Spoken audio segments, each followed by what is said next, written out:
Hey, and welcome to the couch on the couch with Sharita. It is Thursday, and it's a great day in the neighborhood. It's Friday Eve. What can I say? It's getting down to the wire of the weekend. I'm sure you guys have things that you have to do and want to do. Go shopping at Lowe's or Home Depot, do some home improvement stuff. But you know, it's Thursday. You are far away from the Monday, the manic Monday hustle and bustle. So you get to relax. But all thanks to God Almighty just for a week to be able to have a job, just to be able to wake up and see another day. So we always give him the glory and the honor. And I just thank him for the opportunity to be able to have a platform to come on and share with you guys and just try to give you some words of encouragement, something that's uplifting. Today I wanted to bring a topic to the table, a topic that's not easy to talk about, but we talk about it. We have experienced this. I would like to say maybe everybody has experienced some sort of event in their lives where they may have deemed it traumatic for them. And I don't mean like a big, huge drop of a shoe type of event. I mean, anything could be traumatic to you. It's all in how we respond, what we call it, how we deal with it, how we define it. But we have gone through things that may have been a little bit off kilter to us. In this instance, in talking about trauma, I can't separate a bad trauma, I don't know, from if there's a such thing as a small trauma or a good traumatic experience. I mean, that probably doesn't even exist, but I want to be able to not just encapsulate one trauma, but all traumas. And most of the trauma that I deal with my clients coming through is sexual trauma. Although, again, there are things in your life that you have experienced that's traumatic, be that divorce, could have been a car accident, could be, you know, um, maybe some traumatic experience where maybe there was an explosion or house fire, or you know I don't know, maybe you got caught in this rift being out in the ocean, just having a good day on the beach, and maybe something happened and you're like, man, that was pretty traumatic. you know we've all have experienced trauma. Today, again, I don't want to just take one thing, but the one thing that does come up a lot is sexual trauma.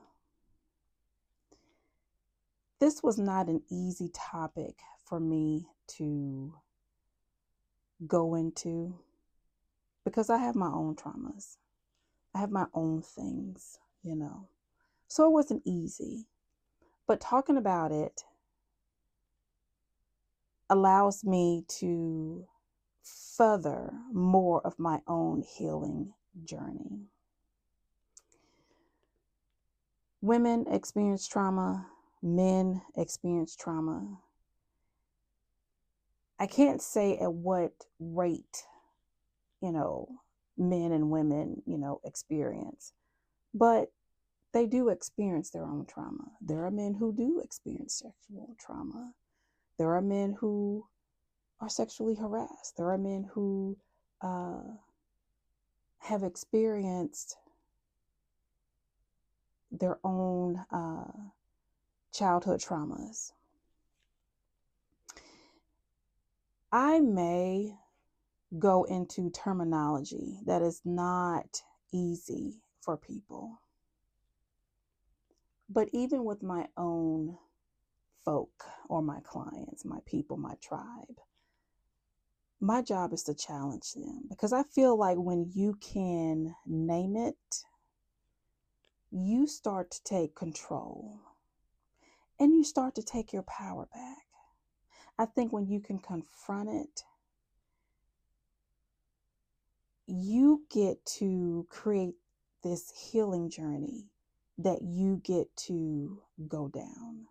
So I may throw out some words here, but the purpose of me doing it is to help you, to encourage you, to motivate you, to empower you, to build you. Because if we're not naming it, that means that it continues to drive us. It continues to take control of us.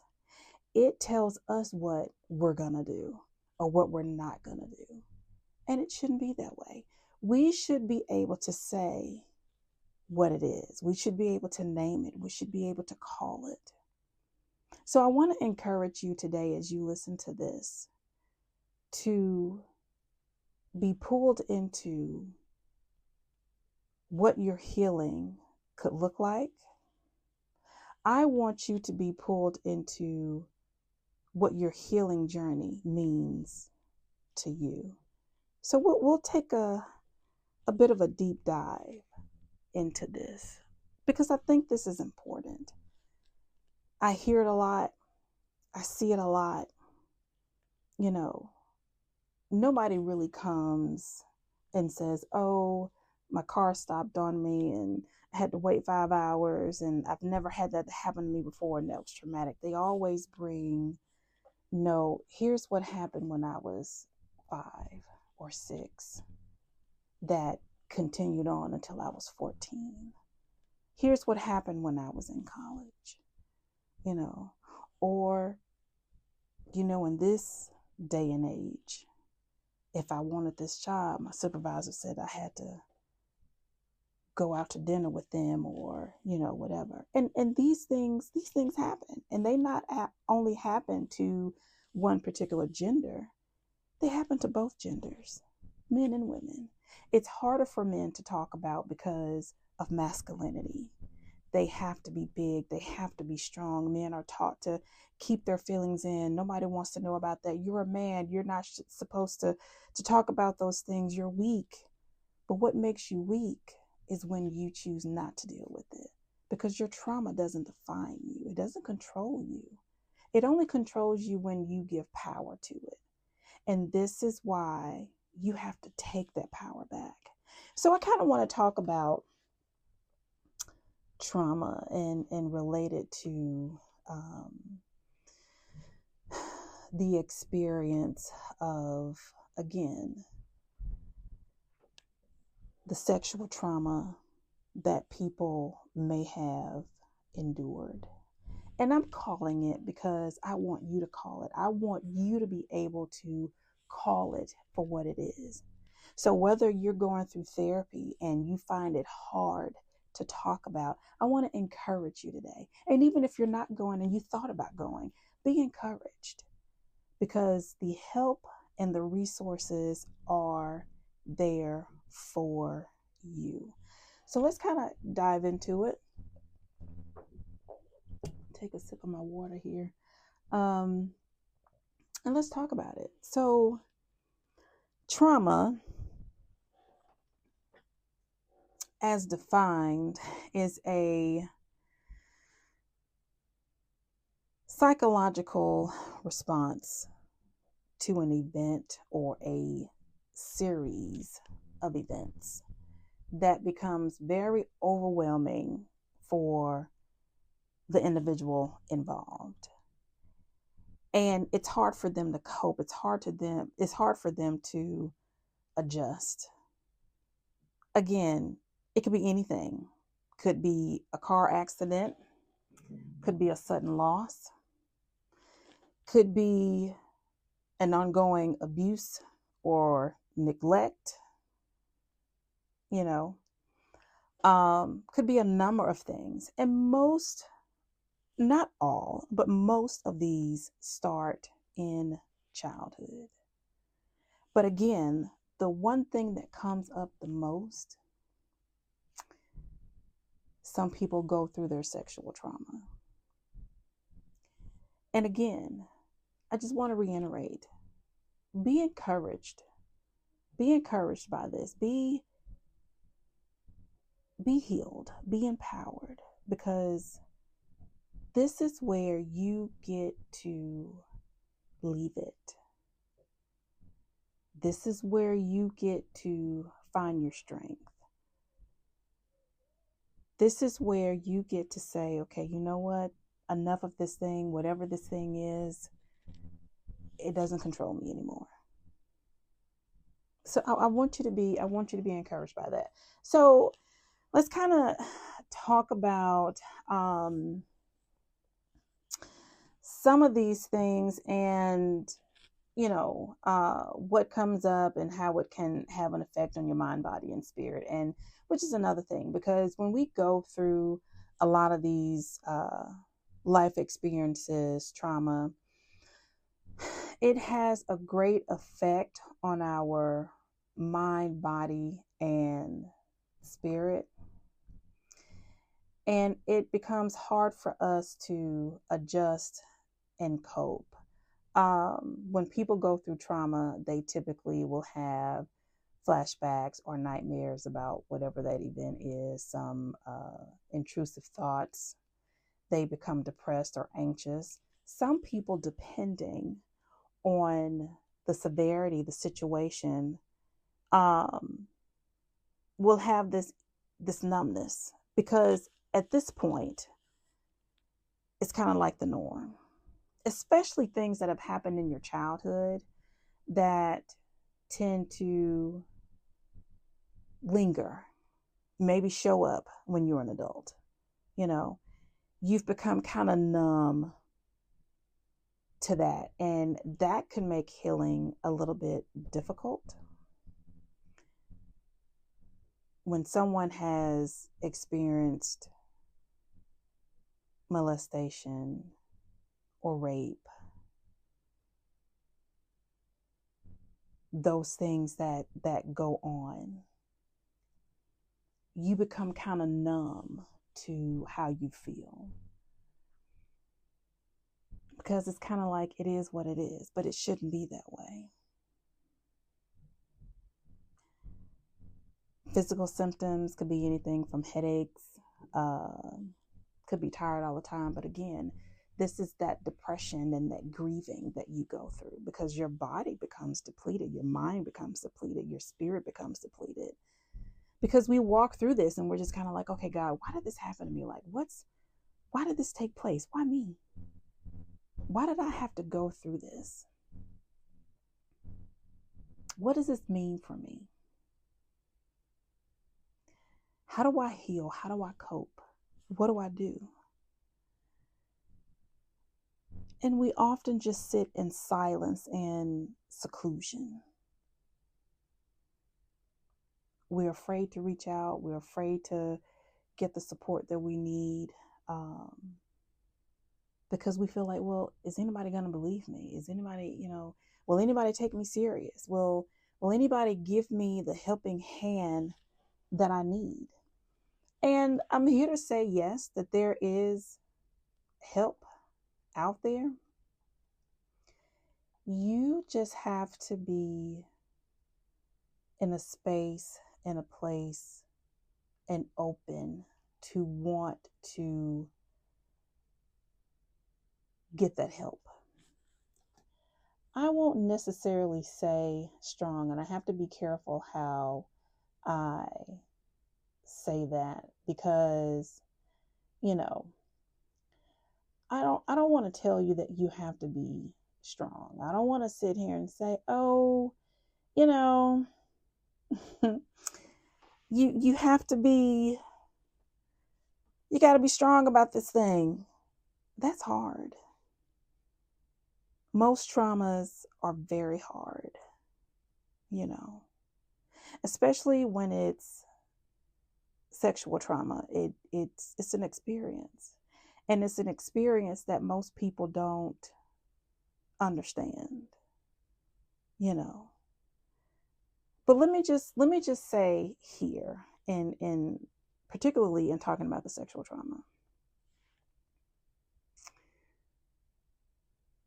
you're not to blame. Don't be ashamed. It's not your fault. You are a person of worth. You are a person of value. Have some self compassion for you and honor you for the person that you are. Because your thoughts and your feelings and emotions are very important. They deserve to be validated.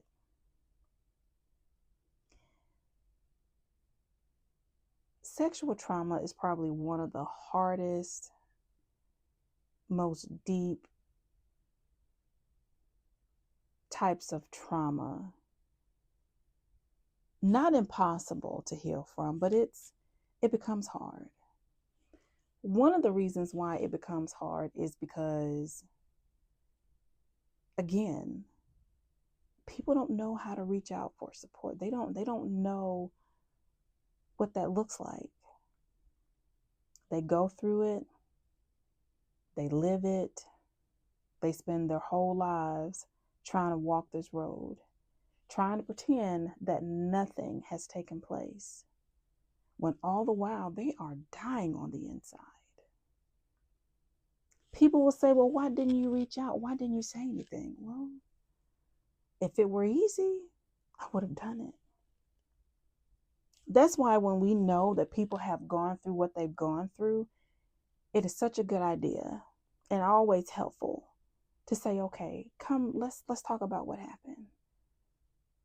They may not even be able to talk about it, but it's so powerful to encourage and reassure, hey, you're not to blame.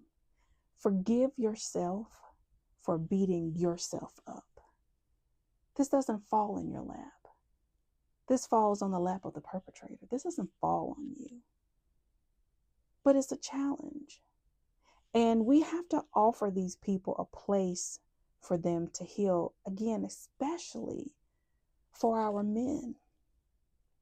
Our men come from places that are broken. Our men come from places and they're still unhealed. They're getting into these relationships and they're still unhealed. And they don't know how to break free of those shackles that have them bound, the shackles of, get up, boy, there's nothing wrong with you, just dust it off and get back up. Or, listen, you're a man. Men don't cry. You crying? What?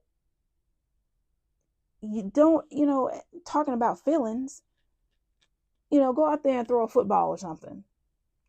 That's not how you handle that person, that individual that has been broken, that has been scarred, that has been told that they have no voice. That's not how you do that. We have to be able to advocate for each other. We have to be able to motivate and encourage. We have to be able to say, no, you have a voice. Know your thoughts and your feelings, they really do matter. Oh, you've come from a broken place. Let's talk about that place. Let's talk about what that means to you and how that's affected you. Let's talk about what coming out of that growth, what that looks like. Let's talk about the strength, what that looks like. How can I love you? How can I come into this bubble, your bubble, and reassure you and love you? How can I, as your partner in a relationship, with all your traumas and your hurt, love you past your pain?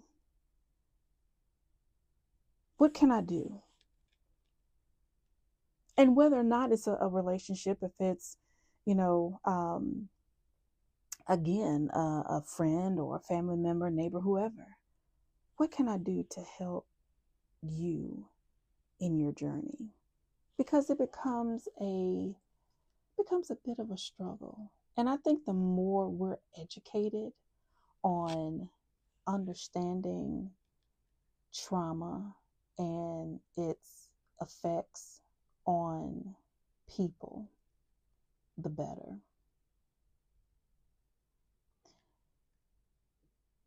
Because when we become educated, we can educate those that have gone through it. We can talk about what it means to heal. We can talk about how to come out of your depression or your anxiety, or, you know, that what you have experienced doesn't define you. You get to redefine it, and you get to redefine that experience. And the other important thing about that is that it helps to validate the experience. That kind of stretches into the naming the trauma. The the thing about naming the experience, particularly in when someone has gone through sexual trauma, the reason why you name it is because it's empowering. It transforms silence into agency. People who survive this often carry a lot of weight from that experience, and they can't speak it because they know that society is just going to dismiss me. It's going to get minimized, then stigmatized. I don't know if I can go into therapy because I don't want to be looked at differently. I don't want to be judged.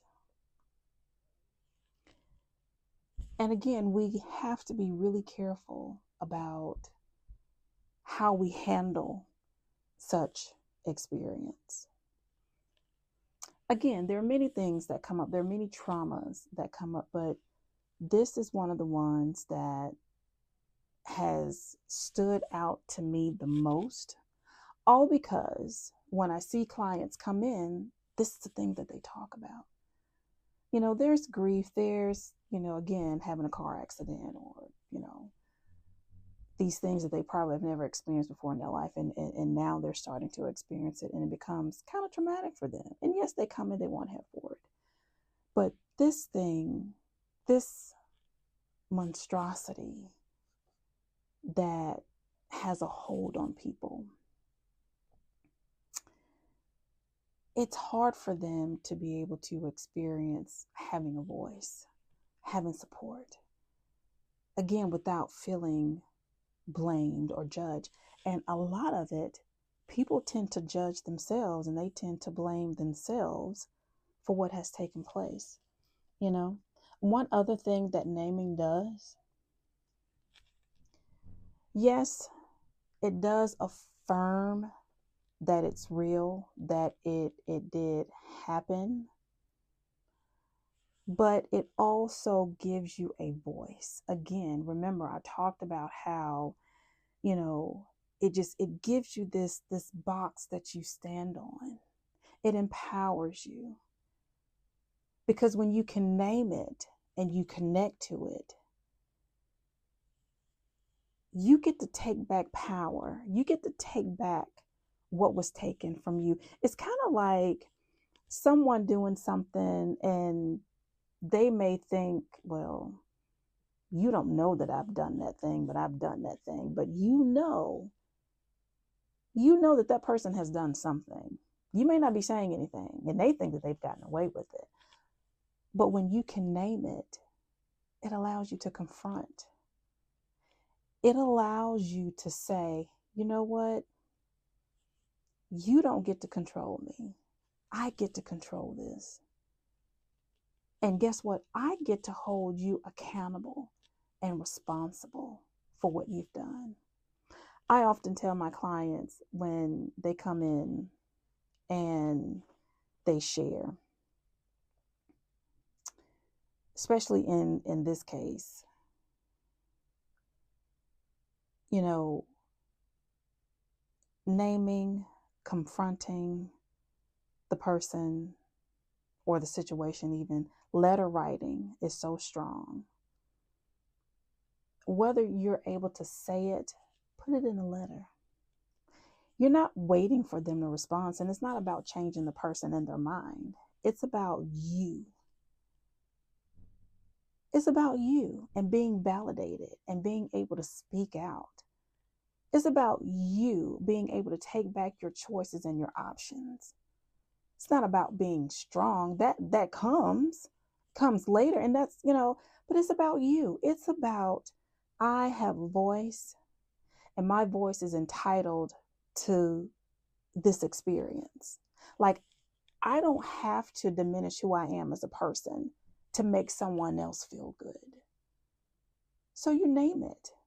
Whether that traumatic experience has caused you to have anxiety and you just, well, I don't want to say that this is anxiety. I don't want to say it's depression. But if you're not naming it, if you're not calling it out, then you can't speak to it. You can't deal with it. So naming it just allows you to externalize.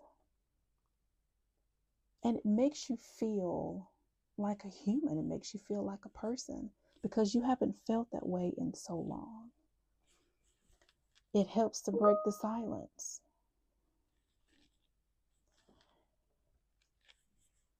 It, again, helps you to reclaim power. It opens the door to healing. It allows you to connect with others. I mean, you don't have to necessarily go out here and shout it from the rooftop or anything. You can just say it to yourself. But even in that whisper, it awakens something inside of you. And that means a lot.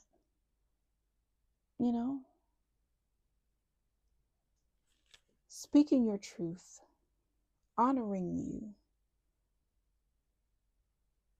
is what makes it powerful.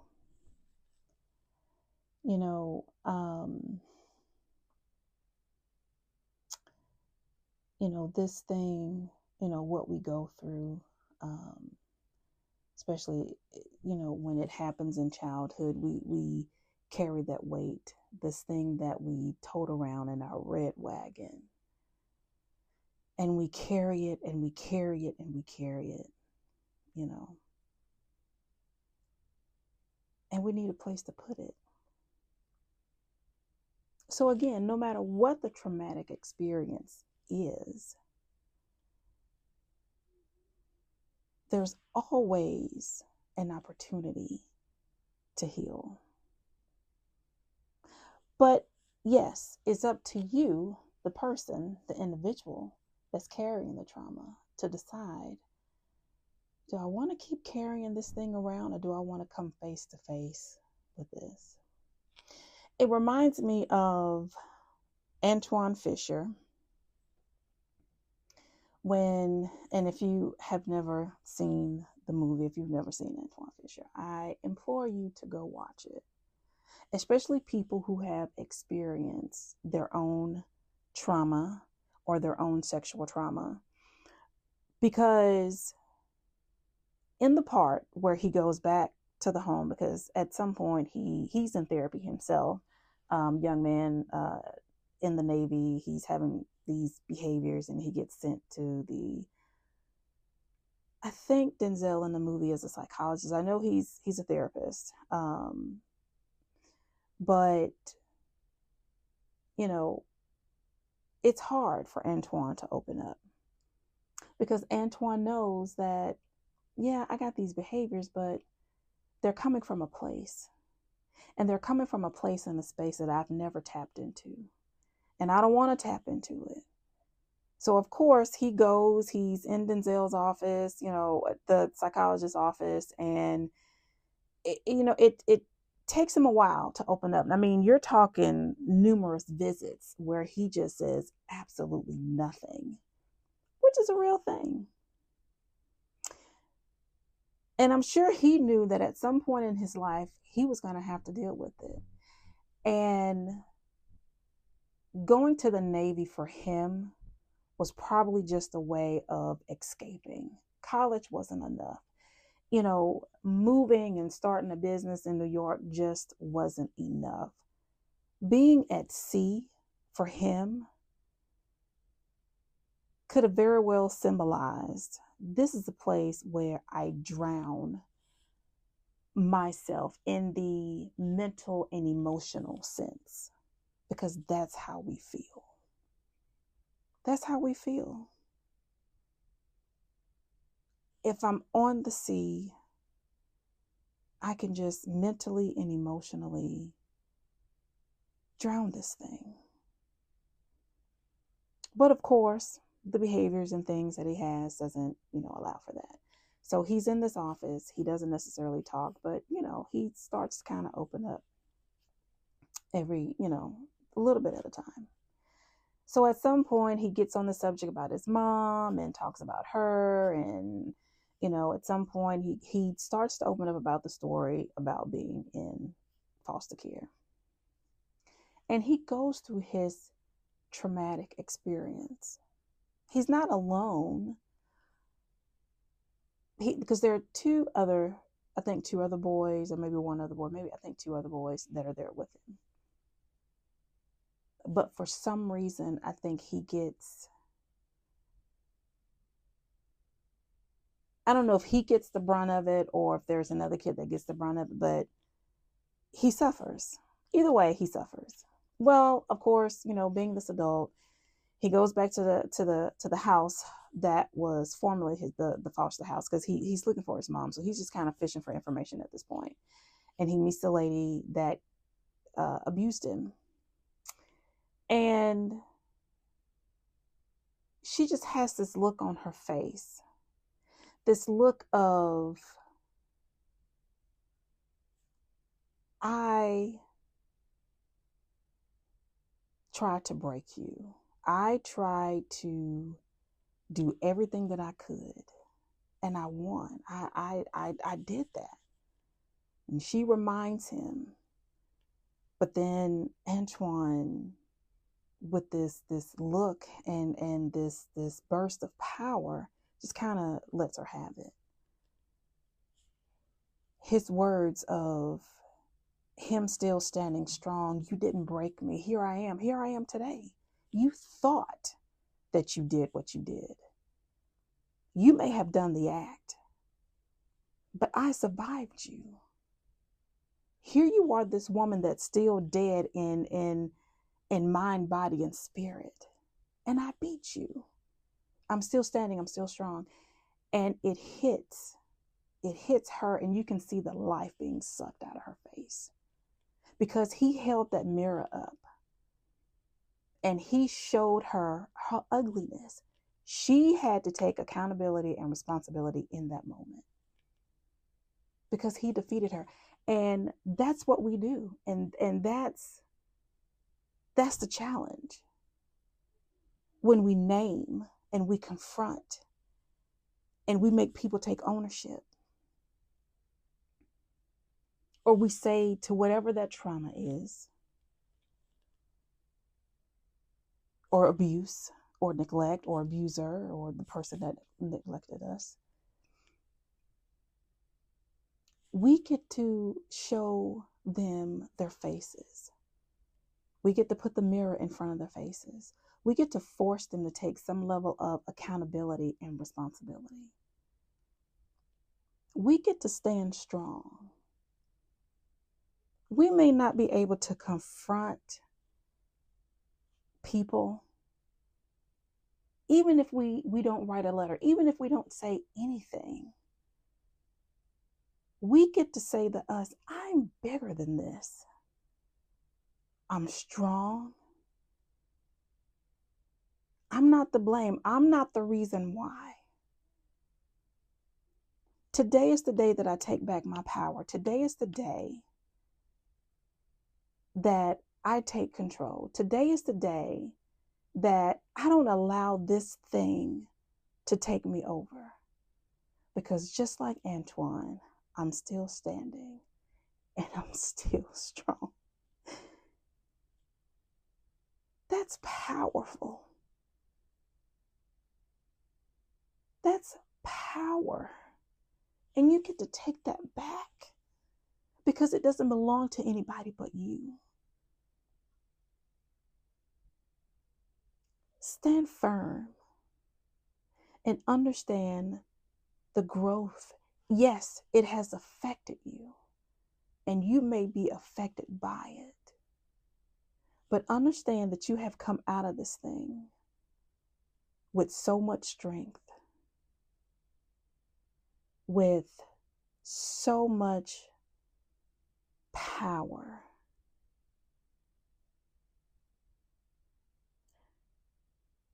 The fact that you put that mirror up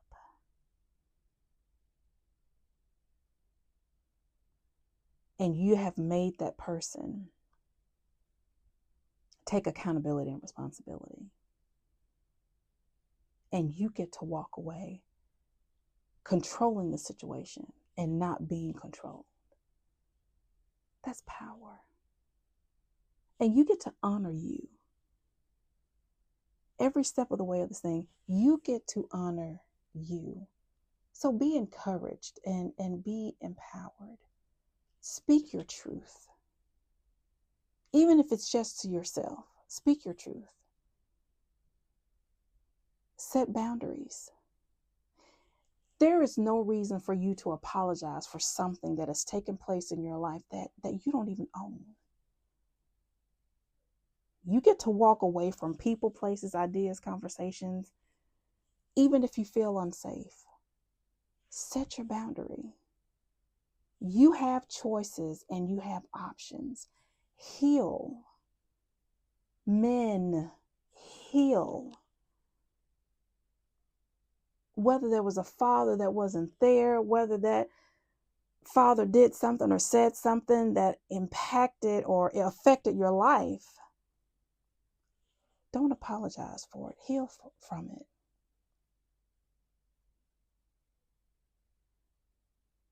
Just because he wasn't there doesn't mean that there's not anyone that you would be able to have as a model. It doesn't mean that you can't heal, because you will.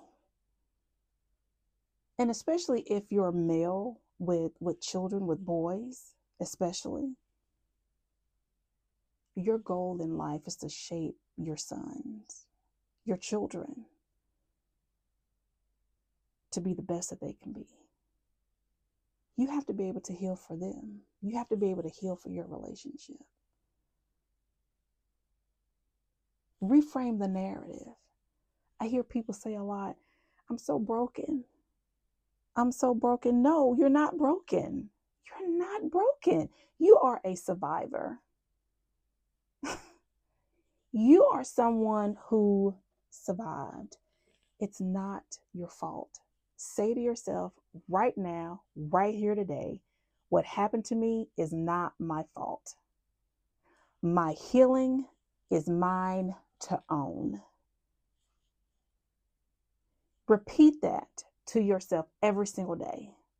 When you get up with that thing on your mind, no, this is not mine. What's mine is my healing. My journey, my healing journey belongs to me. I'm not to blame for it. It's not mine. And I'm giving it away. I am placing it exactly where it needs to go, because it doesn't get to sit with me. It doesn't get to sit with me. It's not mine to wrestle with. Celebrate you, honor you. You are the best thing. Honor who you are as a person. Tap into that space that's loving and compassionate. Forgive you for wanting to hurt you, for owning something that was not yours to begin with. Celebrate your resilience. You know, healing isn't linear, but every step forward is a triumph. So honor yourself, honor you. I mean, this is a big thing. You know, it's hard, and I get it, but this is the walk that we get to take. Be good to you and be kind to you in this walk and in this journey, because you're going to get to experience some positive things along the way. Some things that you could do, or books that you can kind of get your hands on to kind of help you in this journey as you move. The Body Keeps the Score, which explores how trauma affects the brain and the body. And it does offer some holistic healing approaches. Healing Trauma is another book.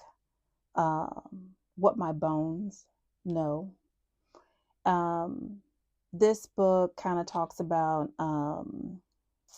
complex PTSD and healing through therapy and self-compassion. A lot of these you should be able to find on Amazon or any bookstore. The Deepest Well is another one. My Grandmother's Hands. Another one is Getting Past Your Past. And one other one is You Don't Need to Forgive. Now with this one, it challenges you in the area of forgiveness. It emphasizes self-compassion and empowerment. Now, I was a little kind of like put off by the title, but of course you never judge a book by its cover. I get that. The thing about forgiveness is for you, because it sets you free from being grudging, being angry, holding on. It's empowering within itself. We have to learn how to forgive. You know, we're going to go through our hurt and our pain, and, you know, but when we can acknowledge it, it means so much more, you know. And when it comes to our spiritual growth, you know, because I kind of want to tap into that just a little bit. When it comes to our spiritual growth, it's a little hard. And I get, you know, it's kind of like, okay, how do I do this? How can I heal from this, open myself up to the spirituality of healing? What do I do here? You know, God says, you know, that he's here, that he's here for you and whatever you're going through. And sometimes it's hard for us to pray when we're going through things like this. It's hard for us to forgive. It's hard for us spiritually to do anything because we feel like we're not worthy. That self-worth and self-confidence and self-esteem is kind of like out the window. So it's kind of like, God, okay, what, you know, God calls us into order. And it's like, Lord, okay, I come from this broken place. Like I feel broken. Like I don't know how to get out here and live again. I don't know how to get out here and do the things that I need to do because of my trauma. But God says, you're not defined by your trauma. Trauma didn't make you. I made you. I made you. You are an image of me. But God, they touched me here. God says he's close to the brokenhearted and save those that are crushed in spirit. Like they may have touched you there, but I've touched you here. I've given you wisdom and purpose. But God, how do I heal myself? And God is like, I healed you. By the stripes of Jesus, you are healed. God says he heals the wounds of the brokenhearted. God says, I will restore you the years that the locusts have eaten. But God, I can't do this alone. I don't know how to do this. God says, but I'm here. Fear not, I'm here. Be not dismayed. I will give you strength. You can do all things through Christ who strengthens you. Even when you walk through the valley of the shadow of death, you don't need to fear anything because I'm going to be with you. Understand the words that I'm saying. But God, my pain, people are going to know my pain. How do I get past this? How do I allow myself to be loved past my pain? What do I do with this? And God is like, yes, I see your pain, but I also see your soul. I see your strength beneath the scars and the courage beyond the tears. What other people know is only a glimpse. They only get a small piece of what that is. I know the whole story. And I call you beloved.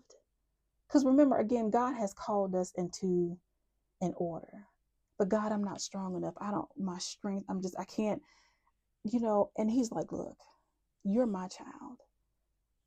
If you're tired, I'll carry you. As a matter of fact, what you've gone through is not your battle. That belongs to me anyway. All you have to do is open up your hand. It's kind of like when God had a mission for Moses to go to Pharaoh, and he was like, Lord, I don't know about this. He's like, listen, you just go. I'll give you the words. I just need you to go. I just need you to show up, and I'll do everything else. And we have to remember that. Even in our struggles, we have to understand that God is always present help. But God, they've called me this, and they're going to judge me, and this thing has done this to me. And, God is like, listen, I have called you beloved, chosen, redeemed, the light of the world, the salt of the earth. You are my own. You're saved and sanctified. You're a city on a hill. That's what I've called you. It doesn't matter what anybody else says or how you feel this thing has shaped and molded you. That doesn't matter because I've called you into an order. Now, all you have to do is, if you trust me, let me take this thing. Let me take whatever this is. And let me heal you from it. But you got to trust me. You got to trust me. Because out of all the 99, I'm coming after that one, and you're my one. And again, it's not easy. Any traumatic experience or any experience that you have that has been traumatic, especially the ones that we've carried through our childhood, and even the ones that have taken place in our adulthood, it's healing isn't easy. It is hard. But there's always help, and there's always hope. You just have to open up your hand to it. So reclaim what you have lost through hope, healing, prayer, therapy, whatever that looks like for you. Reclaim it. It's yours. Start today. Start now by telling yourself, this does not belong to me. This belongs to the person, place, or idea that it comes from. Today, I choose healing. I choose not to drown. I choose not to be defeated. I choose to win because I am blessed. I am created by God. I don't blame myself. I celebrate me and I love me. Today is the day that I choose healing. I pray that this episode about trauma, sexual trauma, any type of trauma, has encouraged someone. It has encouraged you to name it. It has encouraged you to seek help through therapy. Journaling is great. I hope that it has encouraged you to confront. But most importantly, I hope that it has encouraged you to be encouraged, to celebrate you, to honor you, because you're worth it. No matter what you've gone through, no matter what the experience, it doesn't define you. You're great, you're wonderful, you're loved. You're a person of strength and purpose and meaning and know-how. I really do appreciate you guys just stopping by the couch and allowing me to share.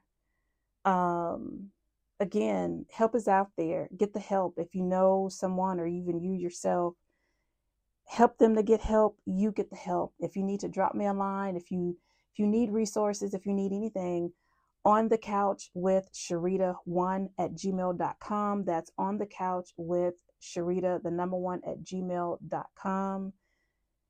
Again, I really do hope that someone has been encouraged. It was just great to even have the information to share the information. But, that's what we do.